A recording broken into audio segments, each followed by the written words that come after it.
Kidlat News Updates.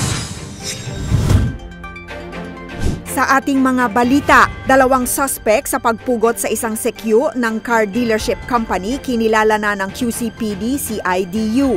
Vice President at DepEd Secretary Sara Duterte tatakbo sa susunod na eleksyon. 62 million pesos na halaga ng tulong mula sa gobyerno inihatid sa mga apektado ng shear line sa Mindanao. Presyo ng gasolina at diesel muling nagtaas. Ako po si Cesar Soriano, kasama ang buong puwersa ng Kidlat News Channel para ihatid ang mga nangungunang balita sa buong kapuluan ngayon. Tukoy na ng mga otoridad ang pagkakakilanlan ng 2 suspect sa pagpugot sa isang security guard sa binabantayang car showroom sa Quezon City noong Pasko ng nagdaang taon.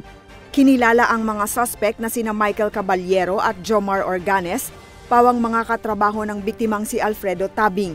Sa investigasyon ng Quezon City Police District Criminal Investigation and Detection Unit o QCPD-CIDU, pinigilan umano ng biktima ang mga salarin sa pagnanakaw ng vault ng kumpanya noong gabing mangyari ang krimen.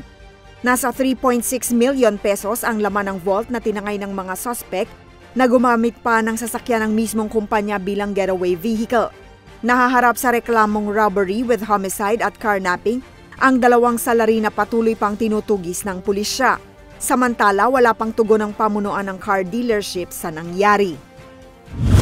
Muling tatakbo para sa public office sa susunod na eleksyon si Vice President Sara Duterte batay sa kanyang anunsyo sa isang flag raising ceremony sa Barangay Bago, Galliera sa Davao City kahapon January 22. Gayunpaman, hindi nito nabanggit kung anong posisyon sa gobyerno ang balak niyang ilaban sa susunod na eleksyon. Dagdag pa ng Vice Presidente, maaring hindi na tumakbo sa public office ang mga kapatid niyang sina Davao City Representative Paulo Duterte at Davao City Mayor Sebastian Baste Duterte. Magtatapos ang termino ni Sara Duterte bilang pangalawang pangulo sa taong 2028. Umabot na sa mahigit 62 million pesos ang halaga ng tulong na ibinigay ng gobyerno para sa mga nasalantang komunidad dahil sa masungit na panahon dala ng shear line sa Mindanao. Sa pinakahuling ulat ng National Disaster Risk Reduction and Management Council o NDRRMC, umabot na sa mahigit 170,000 families sa 449 barangays ang apektado ng pagbaha at pag-ulan sa Caraga at Davao Region. Sa bilang ding ito, mahigit 800 pamilya ang kasalukuyang tumutuloy sa 19 active evacuation centers habang nasa 4,000 plus families naman ang nasa ibang lugar. Sa death toll ng ahensya, 10 ang kumpirmadong patay habang 5 ang sugatan dahil sa landslide at baha sanhi ng masamang panahon. 9 na munisipalidad at 1 barangay naman ang isinailalim sa state of calamity.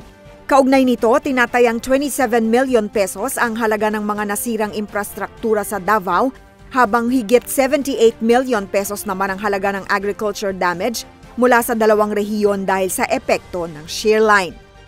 Muling nagtaas ang presyo ng gasolina at diesel sa ilang local oil companies ngayong araw January 23. Tumaas ng 1 peso and 30 centavos bawat litro ang presyo ng gasolina habang 95 centavos naman bawat litro ang nadagdag sa presyo ng diesel. Wala namang paggalaw sa presyo ng kerosene ngayong araw. Ito na ang ikatlong linggong sunod-sunod na pagtaas sa presyo ng langis at mas mataas ito kumpara sa ipinatupad na oil price adjustment noong nakaraang linggo na naglalaro lamang sa 30 to 90 centavos bawat litro.